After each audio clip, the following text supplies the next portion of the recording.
So this is something you never want to have to do. You never want to have to take an engine that you built back off a machine that you built and then unbuild it because something is going on. You can't figure it out without tearing the engine to a million pieces. So here's the engine in a million pieces, and I did find the problem. I used I'm embarrassed to say this, but I used a low quality gasket. I really was trying to save money. I'm done saving people money, by the way. I'll save it in other ways, but it won't be on gaskets and parts. It's OEM or nothing. I've said that before. I'm done. I won't be going back and doing this anymore because from the get-go, I'm only going to use the good stuff. So this gasket didn't hold its position. I do remember when I was assembling this engine, I had to keep on moving this to keep it where it was supposed to be. This gasket didn't hold its position, and as I was assembling it, I couldn't see from the outside because the case halves were on that this gasket had actually dropped down below its mating surface and right over that edge.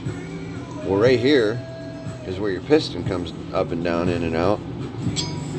And as the piston comes up and down, it actually creates pressure in the crankcase.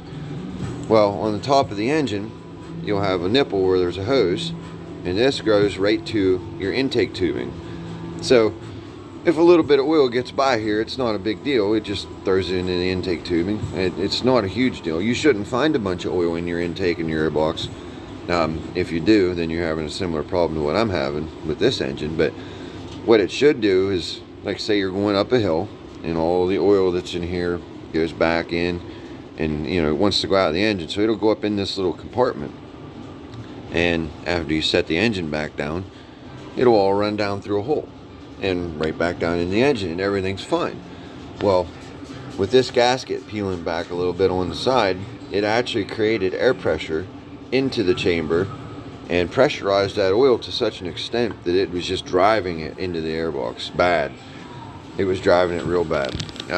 It's normal for a little bit if you're riding wheelies or something. It's normal for a little bit of oil to get out of that tube. That's not a big deal. The amount that was going through this was unacceptable.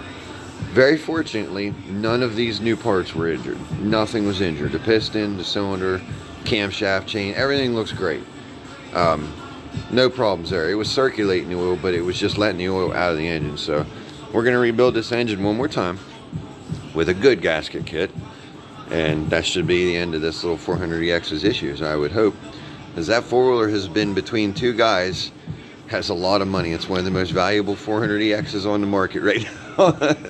I pick on them all the time. Two friends that have it. Yeah, it's got a lot of money into it, but I'll tell you what, it's going to be a good machine. It just needs new plastic. I just want to see some good plastics on it. These boys have put so much money into this engine, and the frame, tires, you name it, they put it on it.